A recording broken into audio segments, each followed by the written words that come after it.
Okay, dreamer, please. Hi guys, welcome back to my channel. So we finally have a mystery update. Totally not sure what's gonna happen. I'm gonna click right now. I'm super excited to see what the Teo event is gonna have. There's a special pet here, so we're gonna see what's gonna happen. Oh, just you remake. Many other events are also being added. Okay, let's see. This is super exciting. Teo, you remake. Cumulative summoning reward added. Oh, is that whatever that means? Time chest, event territory, ew. Special dungeon. Okay. Niftio. Passive. Increase counter by 30%, applies fear immunity to all. Oh, fear immunity to all allies. This is better than anti because anti's one only lasts for 12 turns. Applies immortality for 6 turns. Okay, increase physical attack by 100% while immortal. This is the same as his current form, his awakened form. Okay, so he only gets counter rate increase and fear immunity. Okay. For his 2 skills, inflicts 350% of 4 enemies, ignores 60% defense, applies this crit rate. Deals 300% physical damage to 4 enemies. This is weaker, but 60% chance to apply isolation. Okay, more isolation for the offensive team. Decrease buff duration by 1 turn. Okay. Deals 200% physical damage to 5 enemies, 40%, ignores 40% defense, inflicts 150 additional damage to universal and defensive type enemies. This is completely complementing with Jack, right? Because Jack is the one that deals additional damage to offensive and magic enemies. So this one deals this much, and it's very low actually. It's actually pretty low. Wow. 100% chance to launch effect attack and decrease HP. Wow.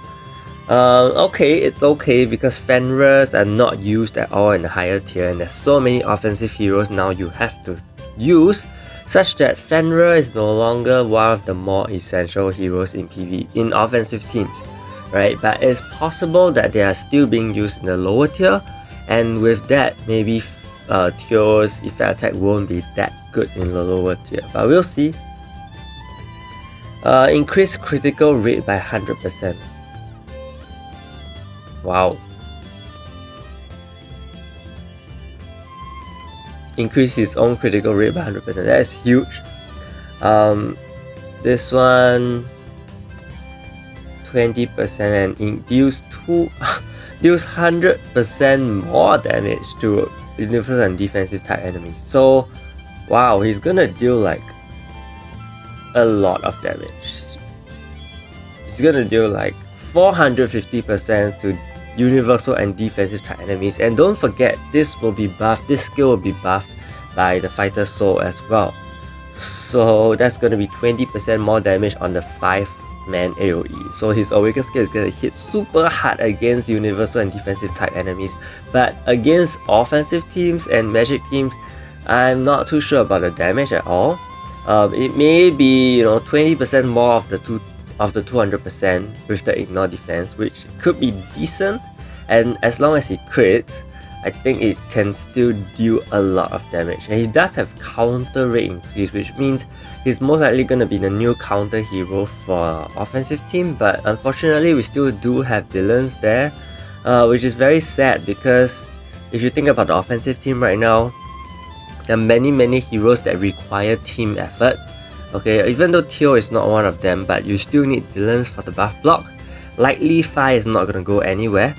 Okay, maybe some people will still use Red Grid or they'll use Anti, but maybe you won't use Anti anymore for offensive teams because of the fear immunity provided by Teo, right? But Anti is still very good herself because there's still skill nullification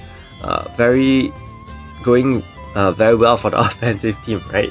So if you want me to compare between Teo and Anti, I think Anti is still more You know, utility wise, anti is definitely gonna be better. Two is just all attack, all damage.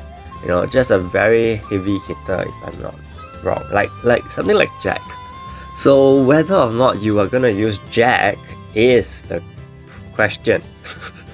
Yeah, if you do use Jack, because Jack also has some utility whereby he does decrease buff duration by 2 turns from the start to 5 enemies, so that's very useful. And he does hit very hard on both his normal skills, right? Whereas Teo probably only hits hard on his Awaken skill and only towards universal and defensive teams. So, I mean, you still need Jack to kind of like counter other offensive and magic teams. The one I could see not being used is likely gonna be Chip, unfortunately, but Chip does provide reflex immunity, so you have to think about all these right now. Maybe try without Phi, but I think Phi is also too strong to be removed, you know what I mean? So I'm really not so sure where Teo will stand, but we'll see how it goes, we'll test it out. And Yu is gonna have a remake, which is great because, you know, rather than having a new Awakened pet, I think having a remake is good because many people probably do have Yu. Some of the newer players may not have Yu, but, you know, at least it's a remake.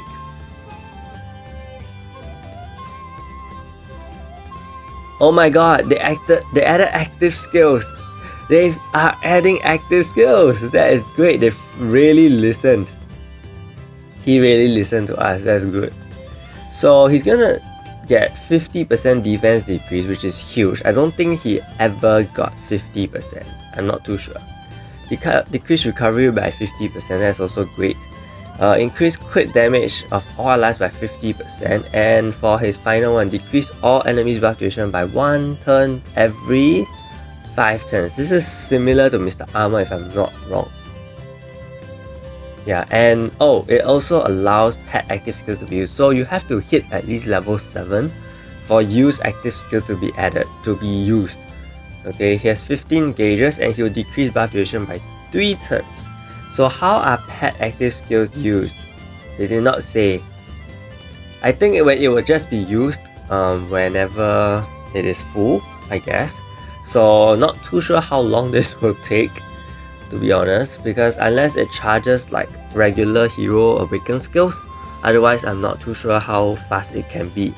And if this happens too late in the match, I don't think it's a very good as well. Okay, it can be good because it will deal with immortal heroes, which is great.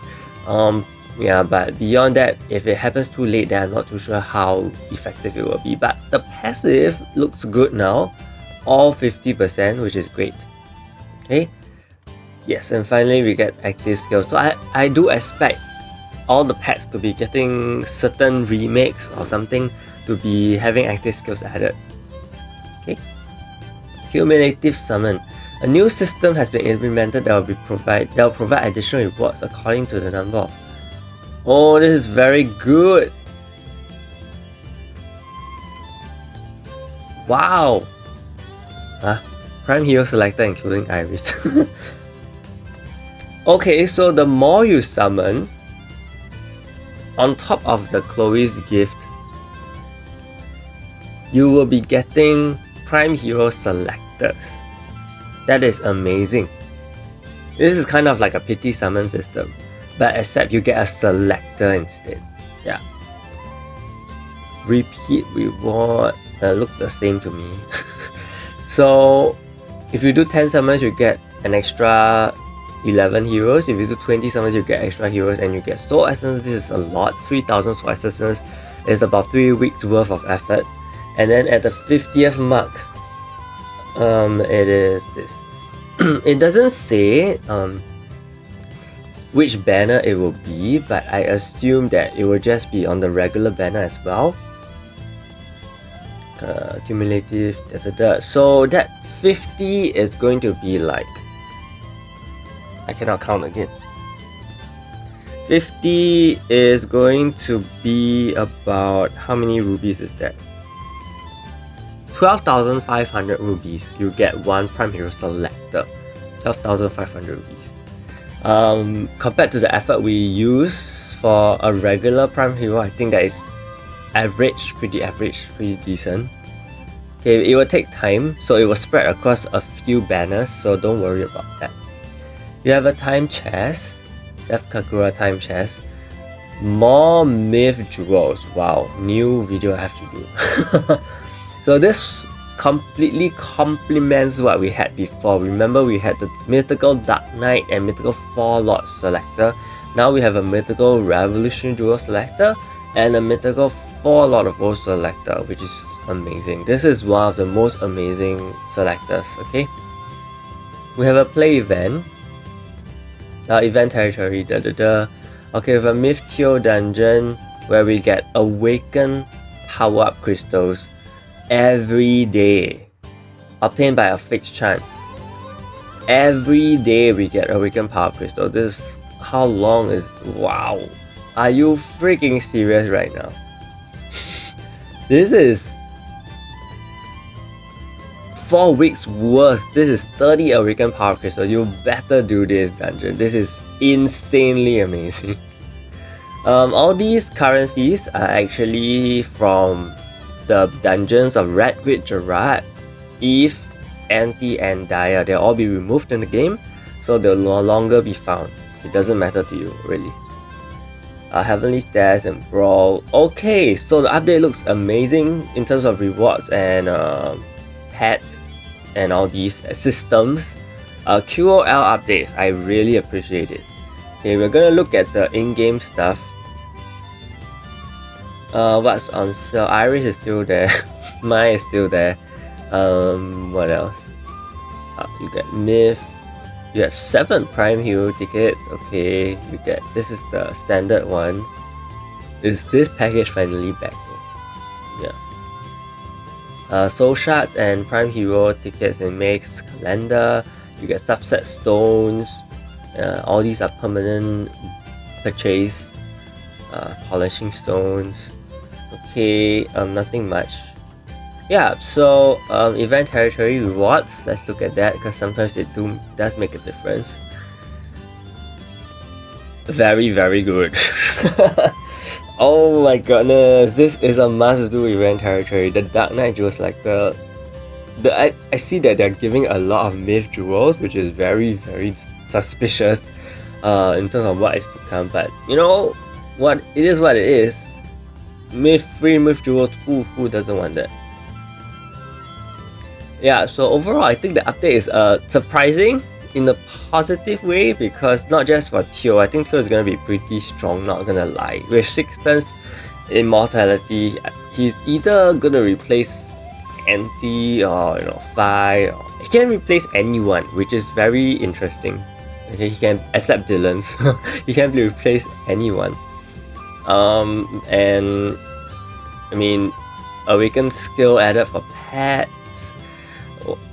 And this is huge. Honestly, this is huge for any hero, any player. I mean, so I'm pretty surprised at the level of quality of life updates he's giving, especially this dungeon. This dungeon is crazy, really, really crazy. He's making things easier for a lot of players, especially newer and returning players. So that's really awesome. So let me know what you guys think of this update, especially about Teo and you. Okay, big shout out to my channel members, DMD Phoenix and Yamaki for the support. Stay tuned for more videos. Thank you so much and see you!